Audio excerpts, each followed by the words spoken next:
Je prédis qu'il va encore venir me parler, ce beau jeune homme. Je suis obligé d'aller lui parler à la grosse. Il va encore me parler de son calice. Hey, salut! Bien le bonjour, mon beau jeune homme. Ça te plaît de voir des beaux jeunes hommes, hein? Ça change des grassouillets. Bon, peut-être pas. Je vais pas lui montrer ça. Je l'avais prédit. À plus tard! Sans aucun doute, monsieur.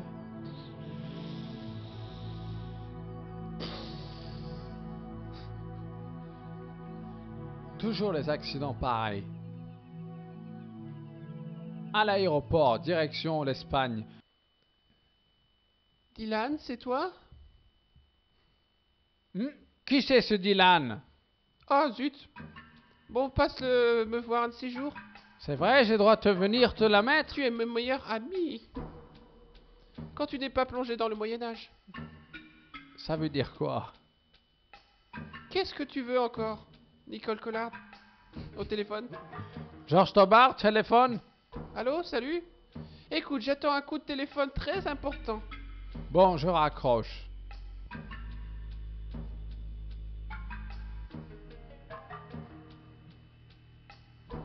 Alors, je décidai de partir. Enfin voir la vieille.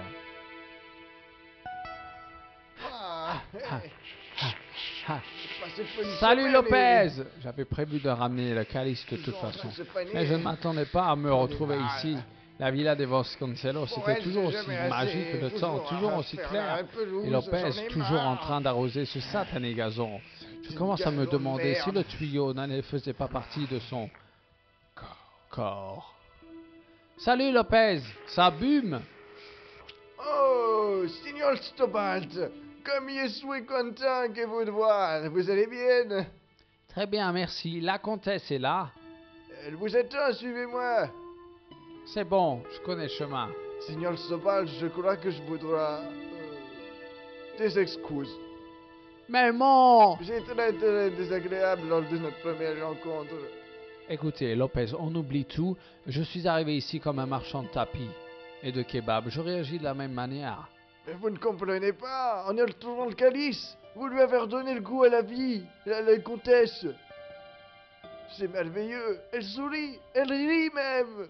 Elle a des envies de... Les gens disent qu'elle est sous la drogue. Prozac? Ah, sous... C'est pas bon ça. Sous le cheveu. Hey, salut Lopez, vous avez une minute? Certainement, Seigneur. Que puis-je faire pour vous?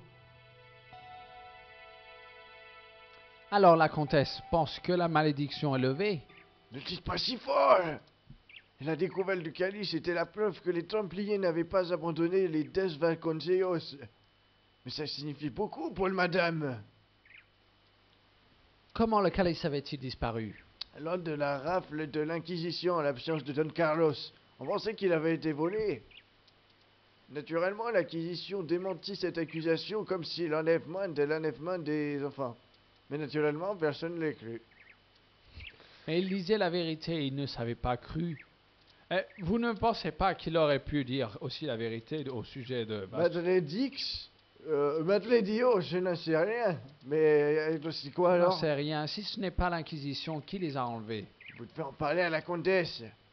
C'est ce que je compte faire. Allez-y, qu'est-ce que vous attendez? Hey, j'ai fait polir le calice. Oh, c'est magnifique.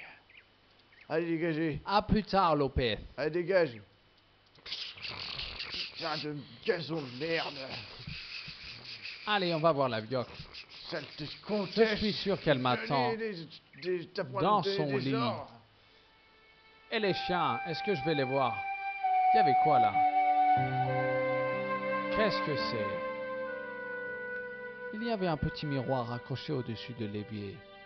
D'après le crasse dans l'évier, il avait dû se raser ici.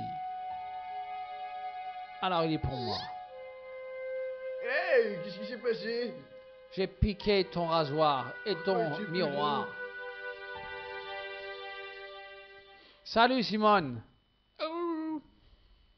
Oh, Seigneur Stobart, quelle bonne soupe! Asseyez-vous, séance tenante. Bonjour comtesse, le plaisir pour moi. Je vous ai rapporté le calice. Ce voyage vous a fatigué, on dirait. Ouais. Je te mets le calice ici, Ah, hein. vous l'avez nettoyé en plus, c'est génial. Alors, je peux m'asseoir? Cool. J'ai rencontré un prêtre sympathique qui l'a fait pour moi. Alors vous avez résolu le mystère des Templiers. Non, pas encore. Je sais toujours pas ce que je cherche. Il y a de nombreuses histoires qui courent sur les richesses cachées des Templiers.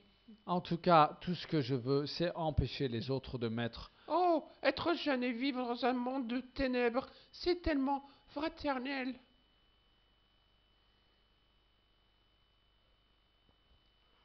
J'ai découvert quelque chose d'extraordinaire grâce à ce calice. À Paris, j'ai trouvé une église où ils ont reconnu le blason. J'ai retrouvé la tombe de Don Carlos de Vasconcelos. Tout ça en une seule journée. Il n'y a pas d'erreur dans votre... Le blason et le calice correspondent parfaitement à celui de la tombe. Incroyable. Je ne pourrai jamais assez vous remercier. Je dois m'y rendre au plus vite. Je serais heureux de vous servir de guide. Vraiment? Il y avait autre chose de gravé sur la tombe de Don Carlos. Des annotations bibliques. Quelles annotations, Stenor, Stobat? Psaume 32, 7, Corinthiens. Je connais pas toutes mes chapitres de la Bible par cœur. Vous ne savez pas à quoi ça renvoie les références? J'ai oublié de demander au prêtre. Il reste toujours à élucider le mystère de la pièce d'échecs manquante. Je crains que cela ne soit resté un mystère, à moins de percer celui de la disparition des enfants. L'Inquisition était soupçonnée d'avoir enlevé les enfants et de s'être approprié le calice, c'est ça?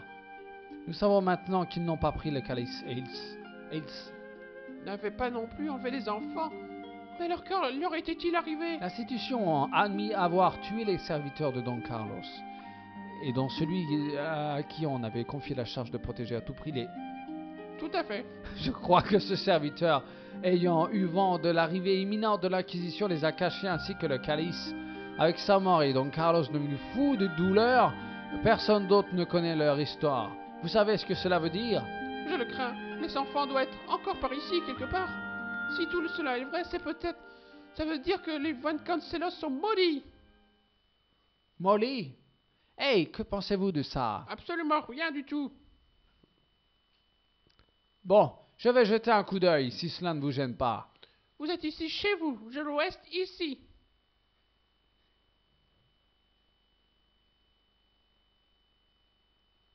Il y avait une tête de sanglier au-dessus de la cheminée, il n'avait pas l'air très gai. Qui avait l'air heureux avec sa tête accrochée sur une cheminée? Bon, et qu'est-ce que j'allais en faire de cette tête de porc? Il y avait une vieille horloge appuyée contre le mur. Elle faisait tic-tac. Les Templiers n'avaient pas... Je préférais rentrer chez moi, j'étais fatigué. Et si je marchais sur son tuyau à l'autre rigolo? Quelles sont des merdes. Hé, Christophe, reste pas ici. Si tu vas Ah pas oui, que ça te c'est lave. bon comme ça, lave-moi de Mais haut c'est en bas. nul, va-t'en. C'est agréable. C'est touriste.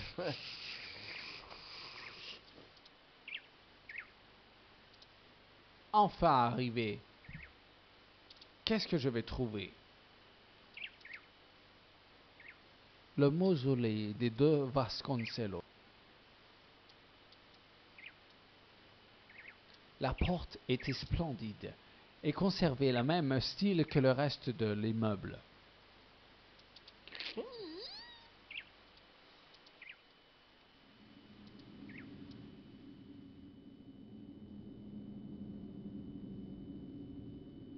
Suspendue au plafond, il y avait une énorme bougie jaune, jaunie par le temps.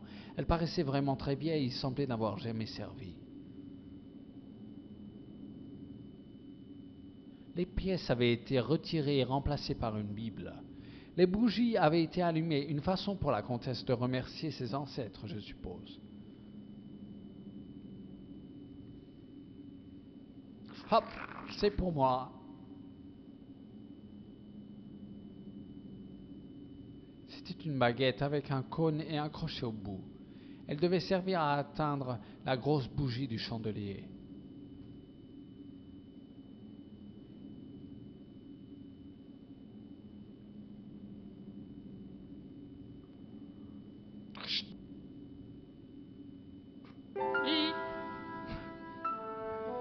J'ai réfléchi. J'allais nettoyer les carreaux avec le chiffon.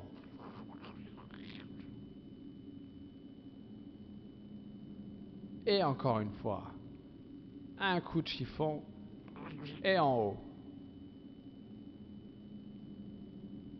Et on fait cramer la chose. Je vais pouvoir allumer la bougie. Voilà!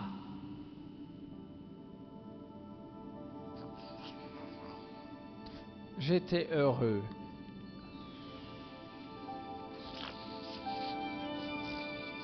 Trois heures plus tard. Un mois plus tard.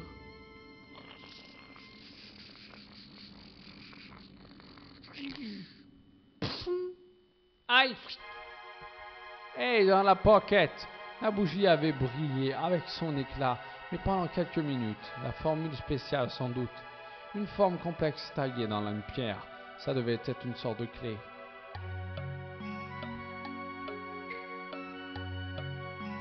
La bougie avait brillé avec beaucoup d'éclat, mais pendant un bref moment. Il n'en restait plus beaucoup. La bougie... C'est bon, t'as compris? Alors, Cassos. Qu'est-ce qu'il va encore me ramener, lui? La comtesse de Vasconcelos semblait beaucoup plus heureuse qu'à notre première rencontre. Hein? Vous voulez me parler? Oui, j'essaie de vous mettre une bouche sur le coin de la gueule. C'est encore moi, puis-je m'asseoir? Faites donc séance tenante. Alors, je vous montre le scarabée géant. Qu'est-ce que vous feriez de ça? Cela ressemble à une clé. Où l'avez-vous dénichée? Elle était cachée à l'intérieur de la grosse bougie dans le mausolée. À l'intérieur? Mais qu'est-ce que vous avez fait ça? J'ai allumé. Mais elle est irremplaçable. Écoutez, elle devait être allumée en cas d'attaque des meurtres, des machins. Eh bien, elle a brûlé en un rien de temps et laissé échapper cette sorte de clé. Peut-être elle avait été conçue pour ça. Qu'est-ce que vous voulez dire? Qu'il ne fallait l'allumer qu'en cas d'urgence. Or, c'en Oh était diable, une. ma sensiblerie. Il vous faut résoudre une mystère, vous l'avez bien fait. Voici la Bible du mausolée. Oh, merci. Très bien. Commençons la première référence, page 1. Alors, on y va. Psaume 32, 7, Corinthiens Voyons 1. voir. Ah, voici ma cachette. Elle me préservera des épreuves. Elle me consolera en célébrant la liberté. C'est intéressant, ça. Ma cachette, oui. Soyez pas trop optimiste, il ne s'agit peut-être que du calice. Oui, vous avez sans doute raison. La suite? D'accord, Jean 4, 1. Jean 4. Voilà. Le puits est profond. La suite, vite. Oui, Corinthiens 4, 5. C'est ça. Ramènera à la surface les choses enfouies. Quelque chose d'autre? Encore un, toujours le psaume 22, 2. Sauvez-moi de la gueule du lion, toi qui m'as entendu sonner l'olifant des... Oh, plus je sais plus. La dernière fois, il confus des lions, des licornes. Qu'est-ce que ça peut bien vouloir dire, George Stobart? Je ne vois vraiment pas. Il faut porter notre attention sur la cachette des lions. Le mausolée n'est certainement pas un puits de Monsieur Stobart. Y a-t-il des puits dans la ferme? Je ne sais pas, il y a dû en avoir un, dans un temps. Il faudrait mieux demander à Lopez.